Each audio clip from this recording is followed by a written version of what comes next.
Welcome back to this latest episode of Japan's Top Business Interviews. I'm your host, Dr. Greg Story, President, Dow Tokyo Training. My special guest today is Eduard Gabric, who is the President of VDM Metals here in Japan. Eduard, welcome. Thank you. Thank you for having me. So you've been here quite a long time, actually, when I look at your resume. So take us back. I mean, how is it you wound up in Japan in the first place? Well, I'm here more than 20 years now. I joined not as a manager, but as in sales. I'm initially coming from a completely different background. I was working in the plastics industry. Before that, packaging, and also university was economic university. So it was not technical stuff I was studying. So when I joined the company 20 years ago, it was new because it was metals industry, which was new for me. And also, of course, a new environment, language, and so on. That was quite different. For someone who's, you've got a master's degree in economics, plastics industry, etc., what made you go into the metals industry? It seems quite a different type of world. Well, it was mainly the country which I was interested in. So when the country being Japan or Asia. Okay. When I studied, we had to make two foreign languages, and there was also an option for Japanese. So I took that one. This is during university. This is undergraduate, yeah. This is undergraduate degree. Yeah. Oh, okay, right. And I studied it for 3 years more or less before coming to Japan, and was pretty confident at that time. But the confidence was gone pretty quickly. Actually, first week. Yeah. Of course, even nowadays, language is still an issue, and I think I will come back to that during the interview several times. But it was especially true 20 years ago, especially in sales when you work with customers. So the first 2 years were quite tough. It was new products. So let's wind back. So you choose the company and the industry based on the fact that they can get you to be able to work in Japan. Exactly. So that was your objective. So exactly. Why Japan? Why Japanese? Why did you could have chosen any number of European languages. You got two languages to choose. Well, English should obviously be one. I guess German would be the native language, and then you choose another language. I grew bilingual. My parents being from Croatia. So, okay. All but right. So you're probably speaking 5 languages here at least. Yeah, probably. Yeah. But I get that question quite often actually. Why Japan? Why Asia? And Asia had and to be honest, I never come with a good explanation for that. It was always fascinating for me, and then it was more or less that Japan more or less took the center stage of the interest, and I started 20 years ago, and still I'm here and still like it. Working here and being here. So when you first came, you came with the company, and you're in a sales role. So as you say, university Japanese is one thing. Actually, having to get into a meeting with a customer in Japanese is a completely different thing, right? Very different. And I wonder what he's talking about, that customer, type of problem, right? Yeah. I've got no idea where this conversation's taking me. How do I contribute? So in those early days, I guess you would have been part of a team, and you wouldn't have been on your own, presuming. Very typical in Japan for a couple of people to visit the client. It's very Western for just us to turn up, without the bag carrier or somebody. But honestly speaking, it was pretty quickly that I was on my own. Was it? Okay. So, okay. And as you said, you're sitting there, and it's really tough just to follow the conversation. Yeah. But being especially sales, if it's anything technical. Yeah, exactly. Yeah. That's that as well. Of course, being in sales, you should be leading the conversation and not just be. Well, this is a point. Did they give you any? Did you ever have any sales training? Of course, I had sales training, and of course, the first part I was accompanying someone, but more or less half a year after that I was more or less on my own. Of course, smaller companies at the beginning, and then it was bigger companies I was handling. So I'm guessing for those smaller companies, to have a foreigner turn up at all would be like, wow. And then a foreigner who turns up who can speak Japanese would be even more wow. So I guess in a way, for the Japanese, sort of VDM Metals type of client, probably very industrial, manufacturing, I guess, sort of area, I'm supposing. And so they're probably not really tied into the international environment at all, and Yes, you turn up. So you could have popped out from Mars just as easily as Europe. Yeah. I mean, you have sometimes these reactions, especially with the smaller companies in rural areas or things And like you're that. probably dealing directly with the president, right? Yeah, but in some cases also, but just with the purchaser. Actually. Oh, really? Okay. So maybe the president in the beginning, but the actual work is then done with the purchaser or the person in charge. But what I'm getting at is they'd roll out the president to meet you as a foreigner, perhaps, and maybe if you're a Japanese salesperson, maybe they just get to the purchasing agent or procurement person directly, and they don't ever get to meet the president necessarily. I'm not sure, but just in my experience with smaller organizations, they like a foreigner turns up, oh, we better get the president organized, at least for the first meeting. So in that sense, they're welcome. I mean, there was always a slight advantage, let's put it this way.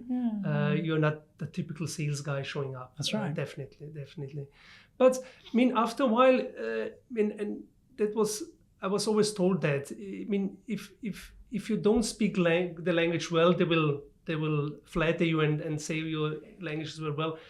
But once you meet a certain level, that's standard. They will just treat you as someone who speaks the language, and also maybe not take not that much care if, for example, if I understood everything. But I mean, what's nice in Japan, usually they confirming or reconfirming certain things, which is pretty common even among Japanese, just to be sure that you understand everything, which helped me a lot.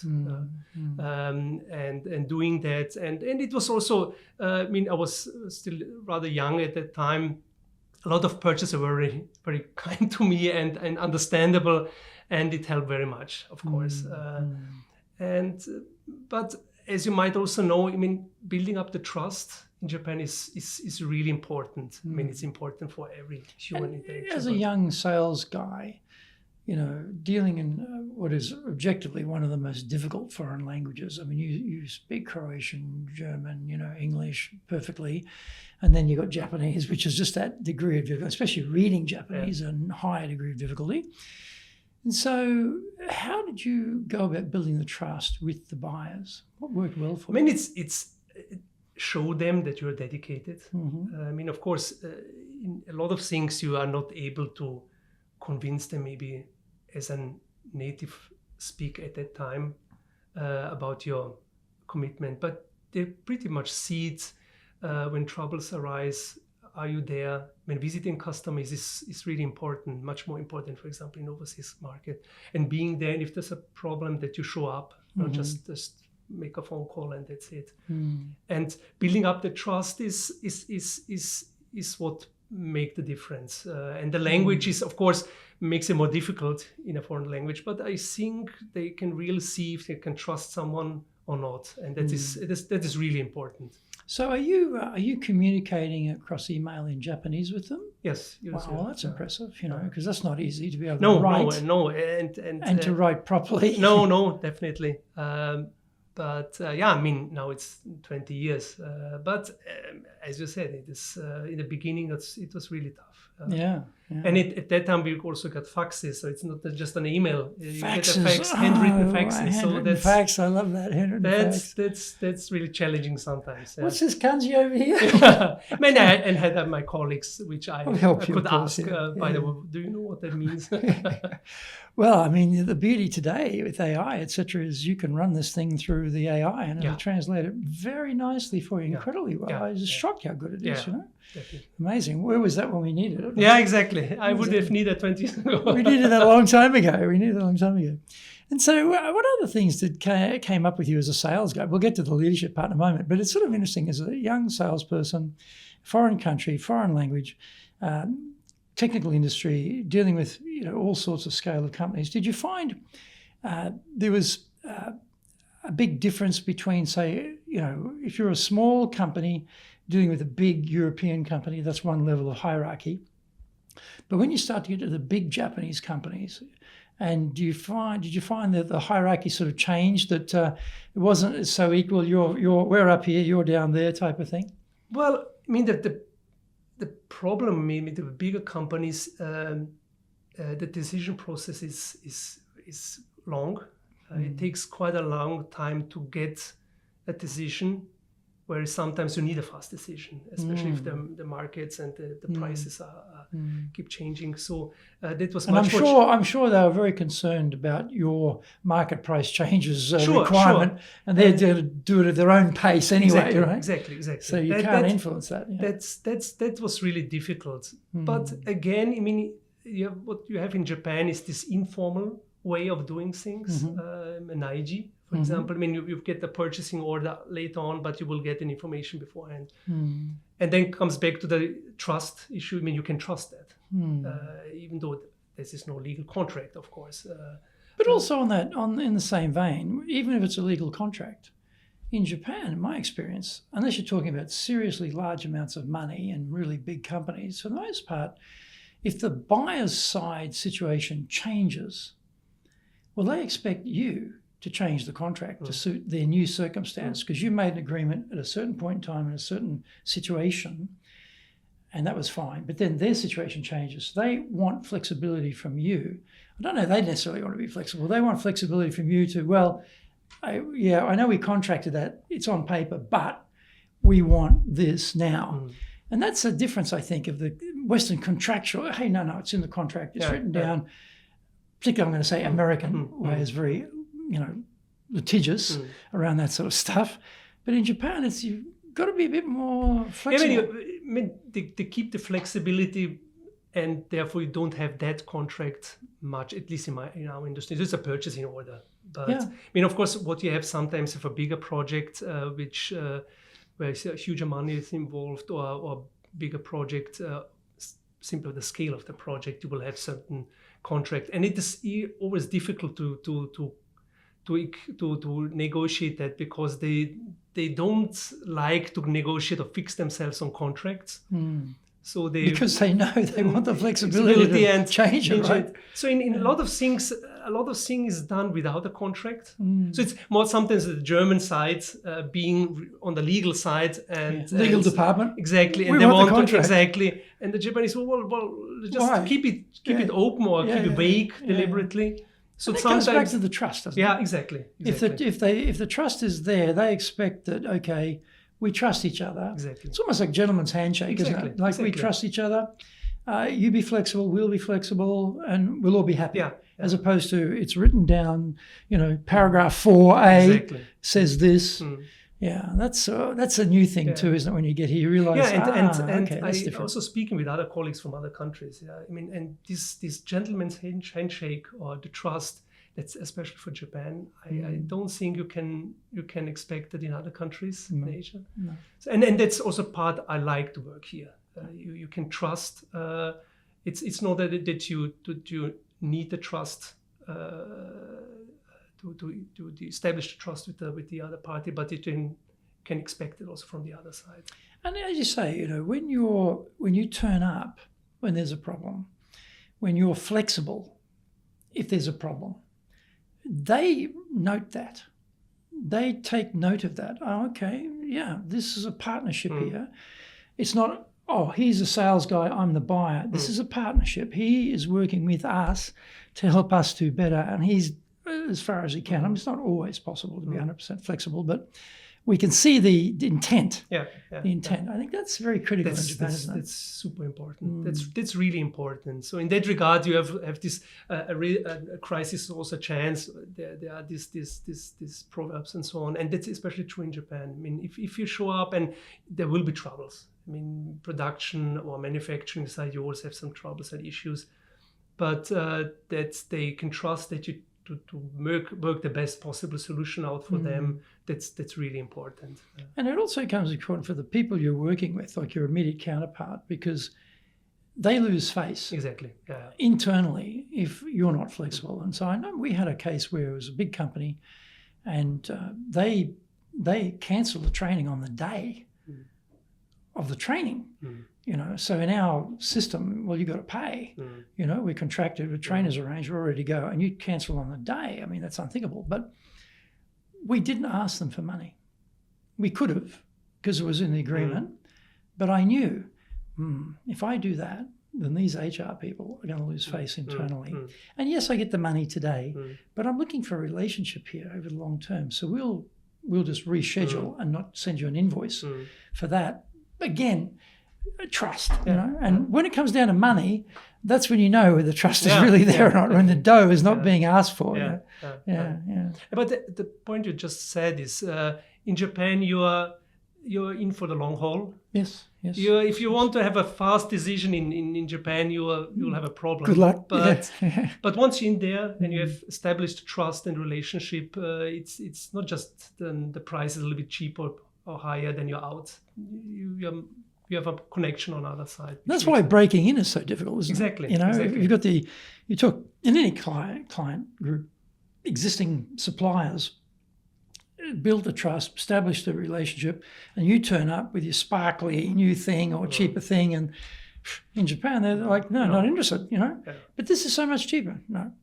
Or they'll give you a very tiny little crumb, just to show, test you, and just see what you do with that, you know, and then maybe they'll give you a little part of the business, but they'll still keep the other one, and which is, you know, sometimes coming from a sort of logical Western commercial viewpoint is like, well, why are you paying 20% more when you could get it from us? Yeah. But they don't see it that way. No, Necessarily. That's true. Yeah. We're being broad spectrum here. I mean, this is not every case, but it's generally broad spectrum. So any exciting adventures you had? Did you make any big sales when you first started out? Really land a big fish there or something? Well, actually, I still remember the first sale I did was a huge claim afterwards. No. That was, I mean, but I also say, I mean, if everything runs smoothly, everyone can do sales. I mean, it's, again, how to handle it afterwards. And you learn quite a lot about products when you have to go deep into explaining what the problem was. But of course, I had my successes as a sales guy, and later on as an office. In total, our companies is gaining market share more and more. But I had my successes, especially with the bigger companies, where it takes especially a long time, or industries where domestic suppliers were the main suppliers, and also they told us in the beginning they are not interested in any overseas suppliers. Did you ever have the situation where it may not occur in your industry, but in some industries, the domestic suppliers, if it's a sort of limited number of suppliers of a particular product, will actually gang up together, like the Dungor type of idea. They'll gang up together and they'll say, right, okay, we'll take a cut on the price, a big discount to match this foreign organisation to try and drive you out so you can't get market entry. And when you give up, the price goes back up again. And when the contracts come around, that company gets the first contract because they all arrange the bidding so that they get rewarded for taking the pain. You know, this people think, oh, really? Yeah, really. This is actually what happens in some industries. So I'm just running in your industry. Have you had that experience? Well, in our special industry, not so much. Not so much. But it's been on metal side, I guess, more the commodity side of metals. We're more on the special side. It was more that you have these established distributors and so on, and they were pretty reluctant. But it was also mainly the case they were not forced to do anything. The price level was pretty high. And why take the risk? I mean, there's always a risk getting some material from an overseas supplier, and the only benefit is price, and certainly not the delivery time, because I mean it takes time. So there's always a risk involved, and no one was ready to take that risk, honestly. So that was one of the main reasons. But the market changed after that, and there was much more pressure. And here we were with the local presence and visiting them, so it was easier for them. Being pressured, okay, you need to increase your portfolio of suppliers. That we were there, that we established the first crumbs where we could show that we make a proper delivery and so on. So that helped, but that was more this reluctance, because as a purchase, what's the benefit? Well, that's right. In Japan, there's no upside for taking risk, is there? Like, no, in the West. You take a risk in the company, you bring in the deal, you get rewarded, you get promoted, you get the big bonus. It's all upside, right? And maybe you get fired too. That's the other part of it, right? If it doesn't work. But here, no one gets fired because no one takes the risk, right? Yeah, no. And risk averse, definitely. Totally, in Japan. Definitely. And what about when you made your first transition from being the guy out there with the catalog or whatever you carried, I don't know what you carried around with the catalog or whatever, samples, I'm not sure. Maybe not samples, probably too big, but you're going in and seeing the buyers, and then you get to that point where actually you're running a team here in Japan. How long did that take before you got to that stage? Well, I was 10 years 10 years ago. So it was roughly 10 years in sales and 10 years now running the office. Now, 10 years is in sales as a salesperson, not a sales manager running a sales crew, or I would say it was sales, and then we changed the whole the sales structure in our company, not in only office but in Germany as well.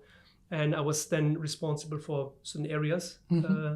And then the next logical step was managing the office. I mean, it's a sales office, so half of my time is still in sales.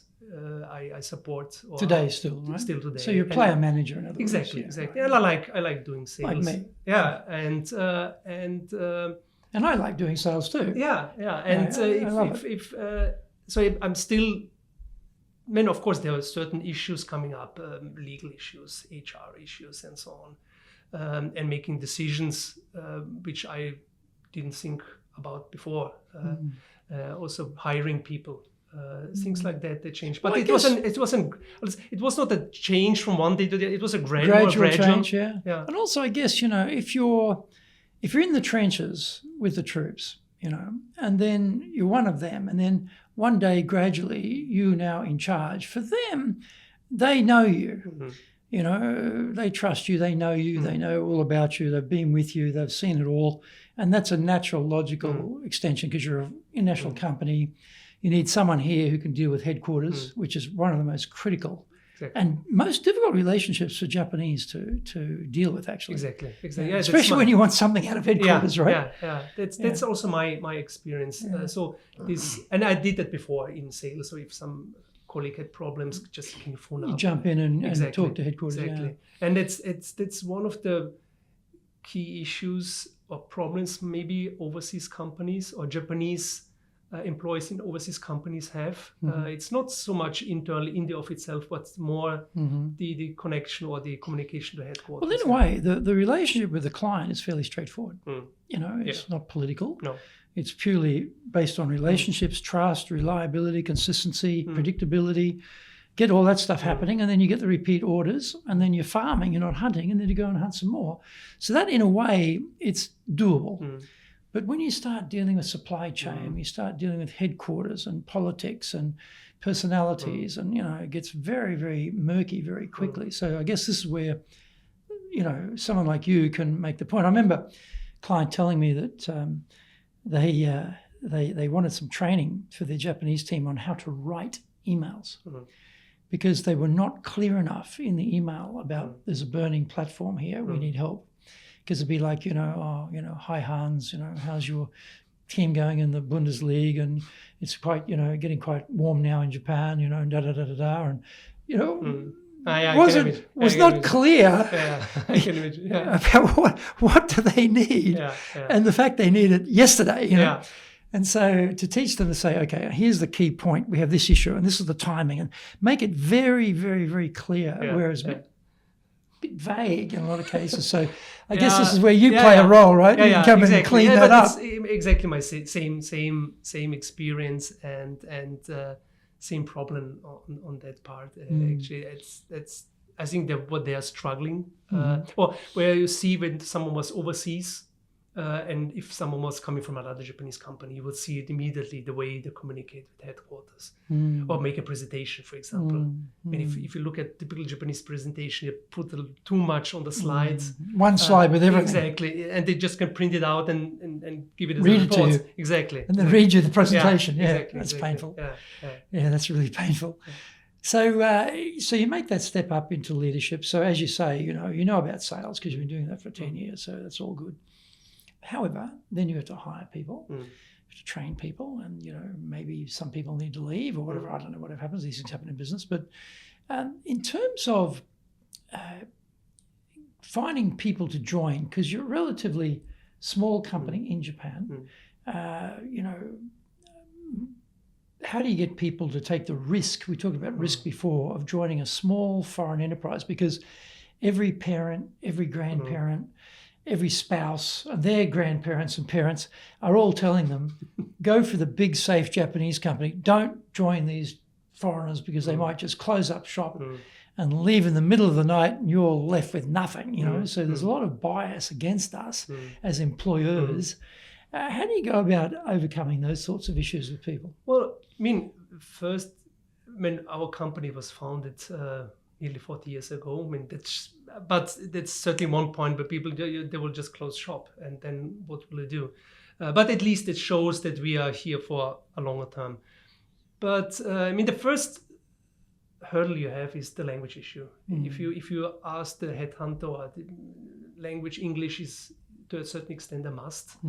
That shrinks the potential pool a lot. And is getting shrunk much more now, because with the bursting of the bubble in the late 90s and then Lehman shock, the sort of number of Japanese going overseas has declined.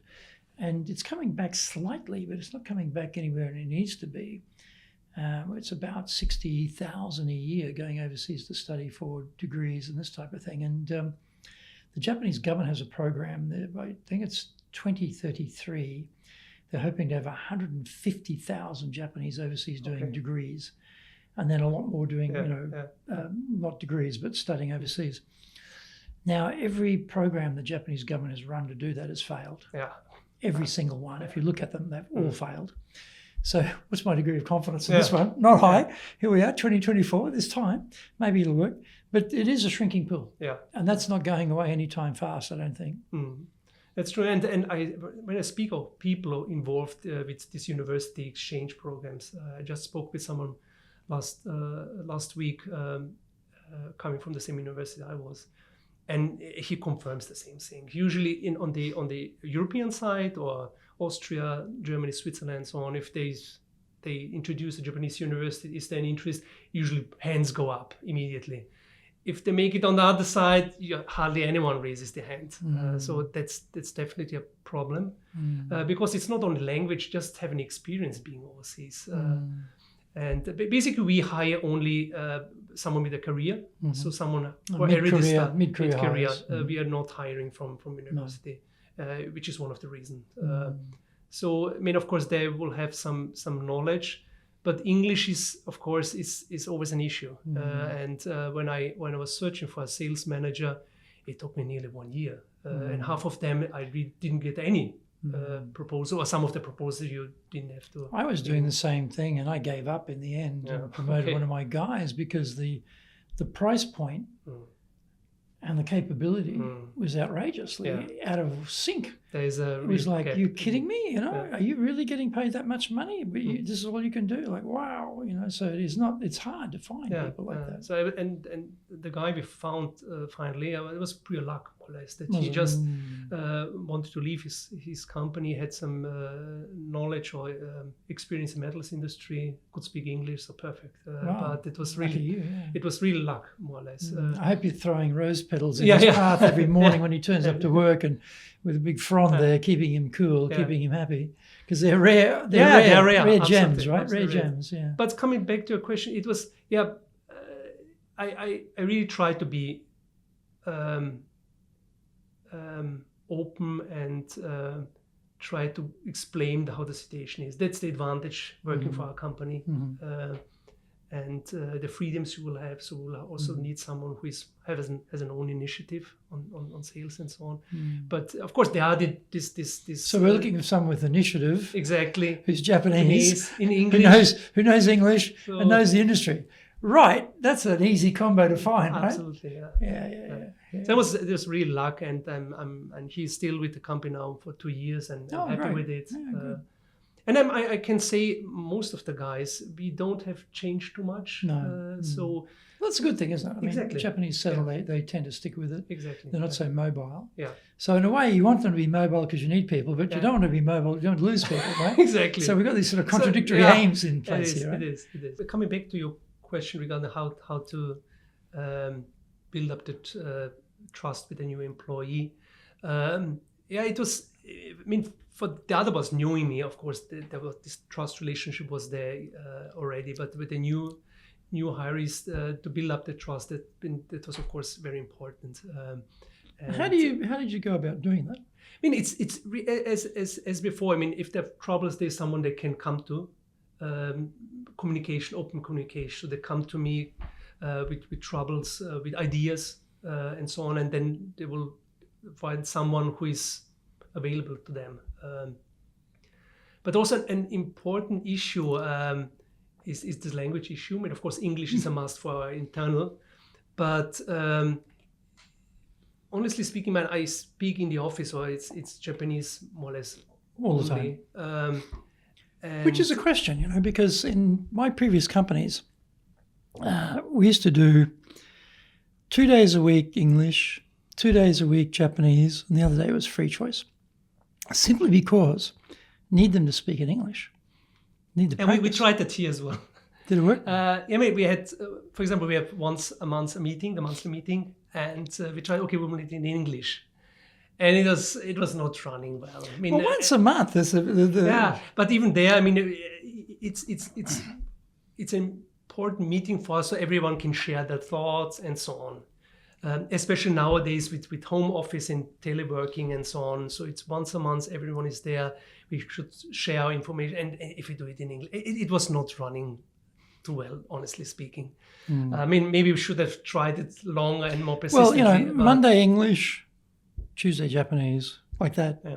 But I mean, that said, of course, everyone is involved in the sales. Usually they're doing this interaction with German headquarters on a daily basis in English. So it's not that they are completely stick just in the Japanese environment. So we had the language issue was always, I mean, of course, you have been a leader, of course, you have this strategy. There's, for example, in Germany, something new comes up, some changes, and you have to communicate that to your staff and to your employees. So I mean that's one part, of course, and they. But of course, you have these other things like HR issues, human relationships. If there's a problem between two people, and then it's really getting difficult. Can you as a leader, can you communicate it enough that both sides are comfortable with that? I mean, that can be in English, of course, if the English level is very well. But of course, if the Japanese level required for that is also not there, that's also a problem. So if you speak either English or Japanese, you better be really good at it. And it's especially important in a delicate conversation. Exactly. Right? So these hard facts, okay, you have the PowerPoint presentation, that's it, and maybe some question. You can pinpoint it more or less, but it's this delicate issues and human relationship that's more tricky actually. Well, it's tricky in our own languages, Exactly. Like, it's not easy in English or German or whatever. But so you start doing it in foreign languages, and also the way of handling it is quite different too. Exactly. Yeah. Cultural wise. Well, in a Western environment, get the two people in the room and you sort it out. Yeah. Well, that's never going to happen in Japan. No. Don't try that. No. They won't say anything. No, exactly. You've got to go to one and the other, it's like sort of, peace accords type of negotiation, isn't it? Yeah. And you mentioned before about ideas. Have you found any particular ways to generate ideas? Because often, because you're plugged into headquarters and the global picture, you may be a person who's generating a lot of ideas yourself. And sometimes you have to remember to get the other people to generate their ideas too. But it sounds like there's an atmosphere here where people can come up with ideas. Yeah, I mean, I was always very keen to have established this relationship that everyone can come to me. But I mean, how do you establish that? I mean, what do? Do you have a sort of suggestion box or it's banner more on or the wall, or how do you let people know? I mean, sometimes I accompany them to the customers, or we're just discussing about how the customer but I just ask them, what about? Do you think there's a better idea to do that, or and sometimes really having the trust in the first place, they come up to me. By the way, I thought about that. What do you think about that? I mean, of course, then it's really important how to take that. I mean, if it's not a good idea, I mean, you of course have to explain that and maybe try to adjust it. That's a tricky one, isn't it? Like you want them to be proactive, but it's impractical. Yeah. And they say no, then am I going to get another idea? No, from exactly. them? Exactly. You know, maybe I get no more ideas. That was it. They're done now. Exactly. So yeah, how do you keep them coming with ideas? How do you refuse the idea in a way that doesn't close the door for them? It's being polite, and being polite in Japanese, you can do it pretty good. Actually, the language is very much dedicated. Kento tashimasu type of thing, is it? Exactly. It's but also if there is an idea and it doesn't work out, that you don't just say shoganai, oh I can't build. No, stick to it, because the idea in the first place was a good idea, and maybe involved Germany and they maybe don't like it. Then you have to stick to it. No, we stick to that. That's a good idea, and then we do it together. Even if German headquarters doesn't think it as a good idea in the first place, but then you have to stick together, maybe adjust it. So they see, okay, there's someone who follows, trying and follows up me and covers me. Helping me. Exactly. On that point, sometimes, I think a Japanese buyer globally is by far the hardest buyer to satisfy. And so often they will, because they're quality focus, reliability, no defect focus, they can actually lead a company to a higher level of performance than they would go otherwise if they weren't dealing with the Japanese. So sometimes we will come up with things in Japan that can then be taken around the world because the requirements here are sort of leading requirements to everybody else. I don't know about your industry, but have you ever come across that thing where you found something in Japan that you say, hey, listen, we should take this global? Has that ever happened? Yes, especially automotive industry. I mean, automotive industry it's really tough. And we had one customer, and it was, it was more or less in German side they gave up. I mean, their requirements are too tough and too much. Too much. And what the hell do they need that in the first place? That's just ridiculous. I mean, but we stick to it, and I was really keen on getting that business going. So I asked not other sales guys coming from Germany, but QA guys, so that they understand why they need that. Oh, so you brought them here. Exactly. That's going to be a breakthrough. Usually it's very hard over the phone or Zoom or exactly. That's and being persistent. But a lot of people just gave up. Just mentioning the company name, people rolling their eyes, and so on. And nowadays we are one of the main suppliers. Oh, really? And everyone is so proud in Germany that we are there. Success has many fathers and failures and orphans, right? Exactly. So it's and nowadays, I mean, it's beginning 20 years ago that was really tough because sometimes of them are ridiculous. Just some slightly discoloration. There's no impact on the application whatsoever, but that's a no-go. If you want to be successful as a leader, do the Leadership Training for Managers course. All companies need people who can both manage and lead. Leading people screams out for real skills in communication, dealing with all different types of people, being excellent at innovation, planning, delegation, handling mistakes, doing performance reviews really well, and inspiring and motivating the team. Do the Leadership Training for Managers course now in either Japanese or English.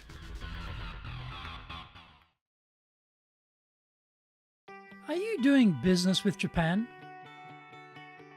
Do you really know how things work? Japan Business Mastery provides the answers. Do you have the right networks and know how to create them? Do you know how to get on the same wavelength with Japanese buyers? Do you know what being trustworthy looks like from the Japanese perspective? Japan Business Mastery is based on more than 30 years' experience in Japan and will become your go-to guide. Want to succeed in Japan? Buy Japan Business Mastery now. I mean, of course, it's like the banana's the wrong shape, or the cucumber's the wrong shape, or something is out. Yeah, exactly. And in the meantime, especially in our case, because we're quite long in the market and have our success stories. Without them, people would just give up. But we have this success story, and everyone is now proud. And even, for example, other customers from overseas coming to visit our plant, they see the certificates and so on from Japanese customers and so on. That's a big sales point for them. But it's also being personally proud that you could make it up to that level. Well, you have these ISO standards, right, and different industrial standards. But as you say, getting something from the Japanese client that says you're a recognized, trusted supplier, that's like, wow, we really made it. Yeah, definitely. Yeah, and you talked about trust, in general terms in business, and also trust with the people. What things you found works well to really develop the trust with your team? Well, it's going together to the problems. I mean, if the trouble arises, they're not going on their own. They're here. I'm going with them. But also with real problems with Germany headquarters, and they're really feeling left alone because trouble arises. Germany doesn't maybe help to the extent they would expect or they would need. Or at the speed. At the speed, exactly. So slow decision making. Yeah. But we want really prompt service. And as you said, the purchase, they're relentless. You promised a reply by a certain deadline, and if you don't get it, that's never a problem. Well, you have this experience. Right? You get an email, and then you get a phone call. Yeah, exactly. The same time. Yeah. They send you the email, and they phone you. It's like, I just got your email. And I'm working on it. But that's the difference, isn't it? That's the difference. So, I mean, and then they know there's someone that helps them out. That's really important. Trust. Well, just on that point, I mean, from a Japanese point of view, if I send you something, I don't know did you get it? Did you understand it? Are you working on it? Is anything happening? Yeah. Because they got to talk to somebody inside their company. Hey, what's happening with such and such? Yeah. I don't know is not an answer that's acceptable, right? No. And so that's why it's always good practice. You don't say anything particularly important. You just say, thank you, understand. Or just some little indicator that I got your email, I know about it, I'm working on it. For Japanese, I mean, for foreigners, they're okay. But Japanese, like, no, I just say, well, thank you, I'll get back to you shortly. Yeah. No one complains. No, that's the... But he got it, he knows about it, he's working on it. Oh, good. Someone asked me, he's working on it. Yeah, that's really important. So it's not trust only between us, but also trust toward the customer. That's really important. Back in the old days, when we had faxes, taking the same idea, when the fax came in, they're hot, the paper's hot, they come in the machine. I used to take out the fax and hand write on it, thank you, I'm working on it, and put it straight back in the fax machine and send it straight back to them. Because in those days, and the same too, I guess, sometimes you're not even sure, did they get the fax? Did the fax disappear into the ether somewhere and they don't know about it and they're not working on it and nothing's happening? Just to give them that assurance that, because for them, they put the fax in and then like seconds later, they think something's wrong with the fax machine and they see the handwriting. And because it's handwriting, it's got that immediacy, that personal touch. I saw it. Boom, here we go again.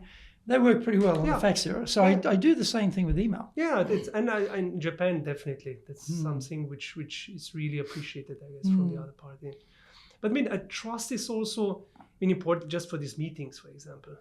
When I speak with other people running overseas offices, especially ones who are not that much experienced, what they really sometimes see is if there's a discussion or they want to facilitate that discussion, let's put it this way, there is not such a discussion culture.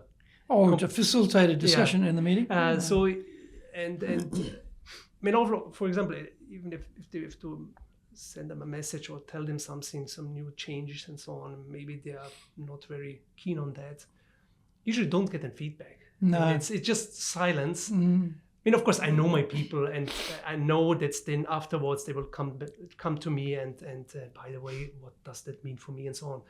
And do you need that trust? And I think a lot of people who are not used to that, especially bigger companies, there's maybe a middle management in between, and you're not that directly in connection with your employees. That I think that can be quite tough for certain. You're just met with silence, and you would expect some questions, and answering this question will also give you as a leader and some feedback. Did they understand it? What are their worries about that? you don't get anything.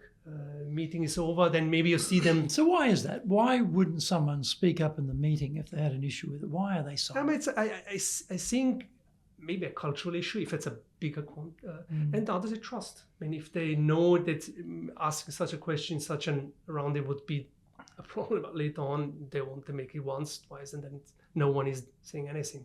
So trust is really important for that. To counteract that. One part of it too is they might think if I ask a question, everyone's going to think I'm stupid. Yeah, maybe too as well. Why, well, you didn't get that? What's wrong with you? So they're hesitant to put themselves out there. That's one thing. The other thing is they're not sure of the reaction, The boss goes ballistic, right? Exactly. I just hit the plunger and they blew up.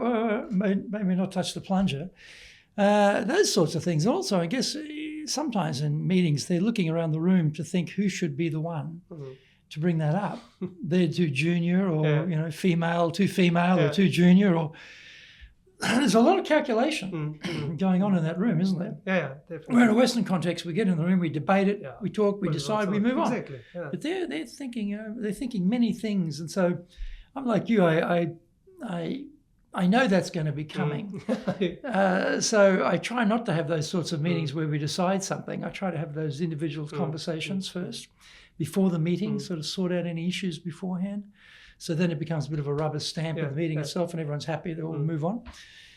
But yes, that's good. And what about other things you found works well in building trust that you've come across so far? Well, the main issues I mentioned already. So it's communication, open communication, being there for them. At least in our environments. I mean, for bigger companies, you will have maybe issues like corporate culture, which are working against you, which we don't have that much. You would have to overcome that otherwise, especially if you go into the next step. For example, if we want employees to be engaged. Do you have engagement surveys and that type of thing with employees? Well, we have some surveys, not so much engagement, but surveys how the employees think about the company. But this is sort of global. Exactly. But and how does Japan go? It's with the engagement. As an example, we had we introduced personal targets, so where personal criteria is much more important several years ago, and people were quite uneasy about that. Here I was really taking care that that's how Germany wants it to be. So you will be now evaluated on an individual basis. But that said, you're not on your own. It's not that's you on your own now. But that was also, it's between me and the employee was one side. The other side was where I was really working very strongly on the point is I still wanted to have them as a team. I mean, of course, everyone works in different industries, but still I want information is shared. Can I help you? I mean, if everyone just sticks to his own field because that's what I'm being evaluated, I'm not evaluated for being a nice colleague or whatever. That's not it's the point. Silos, right? Exactly. I really was taking care that it's not happening. That's right. I mean, you're going against the norm in Japan, which is group. Exactly. Yeah. Right. So the individualistic Western culture says, it's a meritocracy, individual accountability, responsibility. We're going to have targets for you. We're going to measure you, reward you. No, it's Japanese well thinking. We're one big team here, one big group. And, the strong carry the weak, and we all go forward together, and no one gets singled out, and we're all happy, it's all harmonious. Yeah, exactly. This is good. Yeah. So it's a real cultural clash in that sense, isn't it? So, I mean, being a smaller team, I guess I could address the issues more easily. But I can imagine for bigger organization, that's really...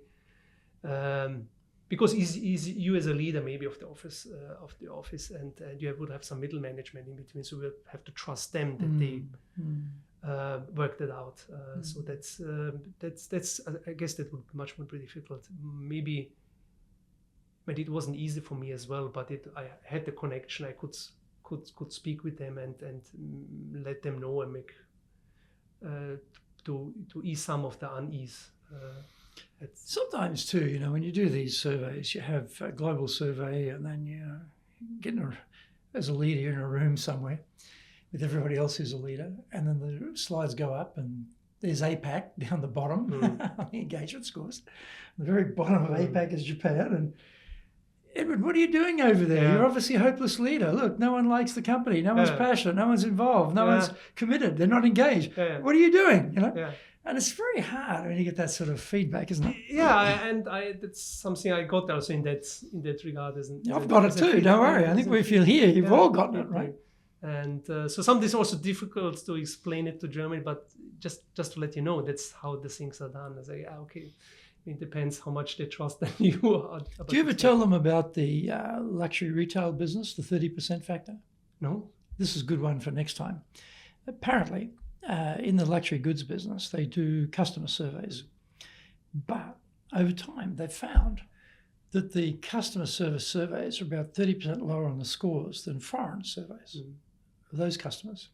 Japan consistently. So they realized, these surveys are not giving us any useful feedback because it looks like the customer's not happy with our product because they're giving us a low score. But in fact, they're happy with the product. So they add 30% to the score when they want to compare how Japan's going against everywhere else. Otherwise, it's down here all the time. They have to add 30 to make it even comparative. Okay. So there's one for the bosses. What's the reason for that? It's because when Japanese get a scale of 1 to 5, 3 is a maximum score. I mean, 3 is the maximum. So you're doing a good job, you might get a 2. If you're doing a really good job, you get a 3. It's exactly. We had also one of these surveys, these 5 points. Where would your satisfaction, for example, with the company, where would you rate it? And in most cases, there was never the 5, the top. So, and I said, by the way, why not the 5? Yeah, but then everything is perfect. Yes, exactly. I mean, of course, that's when one everything's way, perfect, we go to 5. Exactly, but I mean, of course, there's always something you can improve, definitely. And I guess that's some, I don't know, cultural issue. I don't know how the people. It's Japanese perfectionism. I think they're perfectionists, and so you're right. 5 is perfect. Yeah, exactly. You're not perfect as a company, so I can't give you 5. Yeah, exactly. Impossible. Exactly. Yeah. What about culture? What did you think about culture? Because you have headquarter culture, you have Japanese culture, and you have Eduard culture. So how do you get that mix to work? Yeah, sometimes, I mean, basically, most of our employees are quite long with the company. So it's more for the younger ones, never been to Germany maybe. They don't know how the Germans, just the way they are, joking, the way they joke and so on. So for them, that's, of course, they will go to Germany and then they will experience it. German colleagues will come. But of course, sometimes it can be a challenge, especially if you go together to customers, you have to translate and so on. It can be quite stressful sometimes. But I'm more or less in between in most cases. So it's more the adult culture. What's that about? I mean, as I said, I try to work very much to establish a trust that they can work with me. So how does that work? Because, we talk about culture. Our individual culture will be an extension of our value system. You have a certain set of values around work, life, people, everything. And you will project that value set to the team, and that becomes the culture of your organization. But not everyone necessarily has identical culture set with you. But how do you sort of merge that so that you've got a culture set that works collectively? And then you have headquarter culture set, which has a set of values too, which again, being non-Japanese, could be slightly different. No, there's one part, of course. I mean, my culture, well, of course, at least that's what I think of myself, trying to be a team player. I mean, maybe not 100% all the people would share that opinion, but basically I try to communicate that or to let them know, and at least I think I'm successful on that. I mean, that said, it's sometimes more the Japanese way of doing things than German way of doing things, to bridge that sometimes. And of course, that's part of my job, to explain that. But of course, I mean, they will work on their own. They will have the person in charge on the German side, and they will have to, and they will come to me and sometimes and tell me something, and I will immediately know Germans being Germans and the way they want things to be done, and especially colleagues who are usually not interacting with Japan a lot, QA guys. I mean, they have QA for all the products. That's sometimes difficult. So what I sometimes do is, because we have, for example, just a web meeting or a telephone conversation together, and I will speak about that. And after it's finished, and I see something is missing here, that I will phone up the colleague, and by the way, just to let you know, that's how it's done. And one side is, of course, our colleague being Japanese, but then he being responsible for the Japanese customer, and he has a completely other different ideas. How fast or how do you get certain replies and so on. So it's more the difficulty to bridge Germany with the customer, us in between. And I always say, and when I hired the guy, I said, but one of the toughest part of the job will be this part, because you will always have to bridge something. And I tell him it's one. I mean, of course, the job itself, there are a lot of tough things in that, but this will by far be the most difficult thing. That's what I told him, and he realized that also afterwards.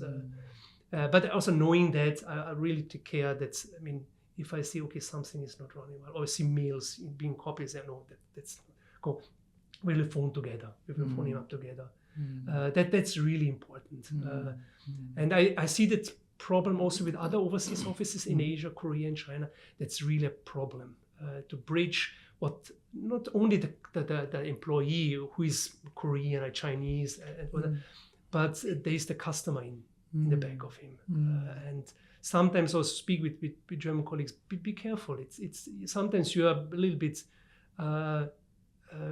Struggling to understand why they keep telling or asking me these things. It's not him. There's a customer. Customer's driving. Yeah, exactly. So you have to think about that. So that's sometimes he's not doing it to be difficult. Exactly. He's representing the customers. Exactly. Particularly in Japan. I mean, they go to bat for the customer hard. But they at the same expect the system to but at the same time, that's also what I keep telling me. But you're an employee of our company. Be careful, man. I know you're with the customer. I know you want to build something with that. But be careful. You are an employee of our company, not their company. And sometimes they forget about that. They get the blurred, right? Exactly. So, if someone rang you up and said, hey, I'm being appointed to run our organization in Japan. I'm going to be taking charge of the company. But I don't know Japan. I don't speak Japanese. You know all about it. You've been here 20 years. What would be some advice you'd give them on how to be effective as a leader here? Patience. Patience. Oh, good. I mean, as I said, if you want to establish trust, it takes time. If you want to understand how the decisions are done, it takes time. And what do you do about balancing headquarter expectations? Because often they send you with some expectations, sort of running orders, what they expect you to do in Japan, which is often antithetical to having patience and time and all those things we talk about. You get squeezed, right? Yeah, so I said some of the things, it's more difficult to sell something to Germany than to the customer. Because, I mean, and managing those expectations is really difficult. And I guess, I mean, being a German, European company, I would say something in between expectations, how fast. But I guess with an American company, which have a more faster quarterly basis and so on, I always say the most difficult thing I can imagine being managing an office for an American company in Japan. I think so too. And manage those expectations towards head office. I guess that can be really tough. And I can imagine break people. Also just say, okay, no, it's not running well, but not running from both sides actually. I wrote a book called Japan Business Mastery, and the last chapter is about have a good think before you accept the job. And don't just accept the job. Have some conditions which will apply to you in the country before you take the job, because headquarters doesn't understand. And if you know these things, then you have a different conversation with your boss before you take on the role. Save yourself a lot of heartache, So, that chapter 34, I think. That's a very valuable chapter. Definitely. Yeah, that's sort of one of the. I would say that's the number one advice. I mean, of course, language. It depends, of course, how committed you are. I mean, if you're just 3-5 years, there's no way you can master the language. We're not going to master it in a period of time so easily anyway. Or maybe some people can. I couldn't. But I couldn't. Actually, I'm still trying. But I mean, of course, learning the language definitely helps, and being fluent in the language. But again, I said it doesn't help being a little bit good in the language. Either you're good in the language or you aren't. I mean, of course, you can do some small talk, which is of course nice in the beginning of a meeting. That's of course helpful as well. But if you really want to use the language, you have to be really good, because there will be the expectations will be also from the other side. Yeah, that's right. Anything else you could advise them around what they should think about? Yeah, I mean, know the decision processes as they're done in Japanese companies. I mean, of course, if it's a bigger organization in the country itself, you will have some cultural issues as well. But of course, you're at the mercy of the customer in that regard. I mean, and if you know that certain decisions take time, that will help you with managing the expectations, but it will also help you, because in other way you also have to be convinced that what you're doing makes the right progress. And if you set up unrealistic targets for yourself, you will just give up. Others will say, well, that's just normal. But that's how the market is, or companies are run still, even though there are changes in Japan as well, and I guess you might know that better than I do. I mean, there are a lot of younger people coming up, and they don't share that same way of doing things. There's what I see a lot is these people in between, younger guys, maybe some experience overseas. They have a different way of running things, and I'm curious how that will be in maybe 10 years, 10 years time and so on. But it's also always good to think that behind this wall in the meeting room are a whole bunch of decision makers you'll never meet, ever meet. And when they come to a decision, they think about it holistically. And every element of the company that'll be impacted by that decision change is going to be involved in the decision. And the people sitting across the room from you are only one segment of this bigger group, but they're your interpreter of the change, or they're your ambassador of the change, or they're your champion of the change, and they're the people you got to feed them the bullets to deal with all this opposition that's going to come up from people who don't like change. Exactly. So it's quite complex in that sense, isn't it? But for example, I also give them advice. If you show up in a meeting, usually on the customer side, a lot of people will show up. Some of them will fall asleep during the meeting, which is pretty normal. So don't be too much. Don't read too much into that. So this small thing, because I can imagine for someone not knowing that, they will say, what's going on here? And also don't think because the president's in the room that's going to convince the president, therefore it's going to happen. Yeah, exactly. Like it's not like the British Raj, in India. It's like actually the president's there, but someone down the bottom is going to put something together, and they're going to take that up through the organization to get to a decision finally at the sort of senior executive level. But if you don't know that, you think, no problem, I'll just convince the president. He's nodding. He says it's a good idea. Got it. That's fine. But with the advantage also being, once you establish something, everyone knows about it, and it runs pretty smoothly. It's not that quickly. Company president said, okay, and people on the shop floor don't know about it or something like that. So you get once you're in there, it gets pretty quickly then established also in the organization from the customer side. Are there any personal habits, disciplines you've come up with in business that have helped you to be successful in your career? Of course. Compared, for example, to overseas, I would say you spend more time also with these non-business activities, going out drinking. I mean, of course, that's done in the past also, of course, in overseas. But is that still the case? Because young people seem to want to go home or go to the gym or go with their friends or drink with the boss. But it's still, and I see that with customers, there's a generation gap in between. Still, you have this playing out golf or going out drinking and so on. And maybe not so much with the youngest, but I had an interesting experience because I asked my staff, okay, what do you want to change? Do something not happy about that and so on. Especially considering that telework is also part of our culture. that asked, let's go out drinking again in the evening. That was one of the suggestions. I was really astonished because you see it all over the news. That's one thing the younger employees, they hate Not most. wanting to do anymore. I mean, of course, then the way do you do it? I mean, of course, you're enforcing it. It should be something where people meet. I mean, of course, people meet less than in the past because sometimes people work at home and so on. So I think there is certainly help which you can facilitate communication, but with it comes then also other things. By the way, if you have any issues, then brings you back to the point of trust. Okay, there's a way that I can tell that my superior without being too blunt or whatever.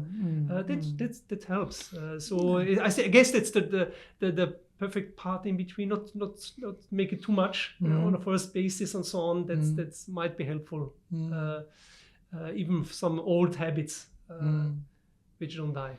What about resilience? Business is up and down. I mean, you have .com blows up, and, bubble economy blows up, Lehman shock blows up, earthquake, tsunami, triple nuclear plant meltdown, COVID. I mean, just, you think about the last 20 years, it's been pretty hard, What have you found works for yourself to stay resilient?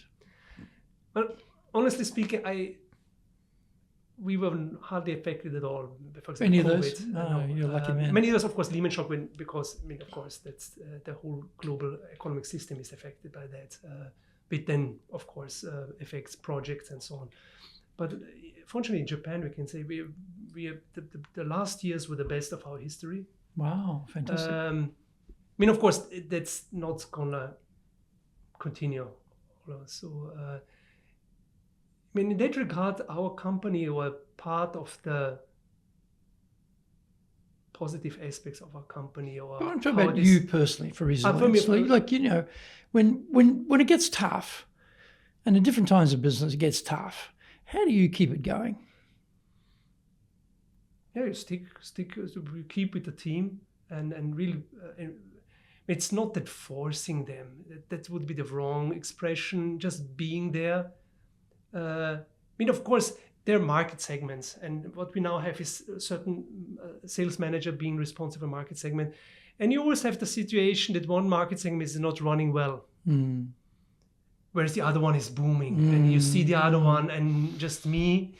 It's really important that you go to them, stick with them, explain to them.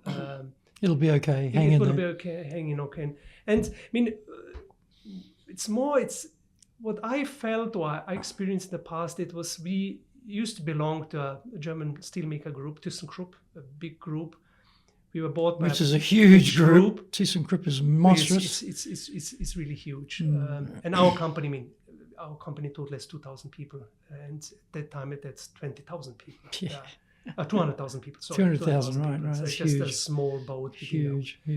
And then we were bought, because there was some changes, and we were spin out and bought up by private equity. And the private equity then sold us 4 years ago to Spanish stainless steel company. And in between being, of course, there's a lot of worries, unease. You mentioned the word private equity bought us. Exactly. Alarm bells go off straight away, right? And of course, you yourself, of course, are okay. How that will Am affect I going to us? survive this? Exactly. Yeah. But at the same time, you have to, show them and that you are confident that everything will be fine, and you keep saying, just concentrate the business, everything will be fine. Which eventually it was fine, but in between, of course, then you have the rumors. Someone says something. And you have to really work against that. That was really tough because you have to convince other people. But it's really just focus on the business, and that's what it sounds very cliche, but that's what I was telling them. Really, concentrate on business. If business is running well, no one will complain. Not a private equity, not a new owner. But it was tough because you maybe not 100% convinced yourself. And look, there's no shortage of people in this town who've lost their jobs because there was a merger and they were acquired, and then suddenly they're out. Regardless of how well they've been doing. So it's a bit of a hard thing to judge. But what about your definition of leadership? Okay. I guess my answers pointed maybe on the direction, but it's really guiding people to a common goal. Sums it up. I think the way I see it. I mean, of course, there are other definitions as well. But I think that sums up the way I do it. I mean, of course, there's influence people or things like that. But I want to see or want to believe that's the way I do it. Really guide people to a common goal. Yeah. Excellent. Well, Edward, thank you. Thank you. It's been a fascinating talk. Yeah. Thank you very much. So please join us again for our next episode of Japan's top business interviews.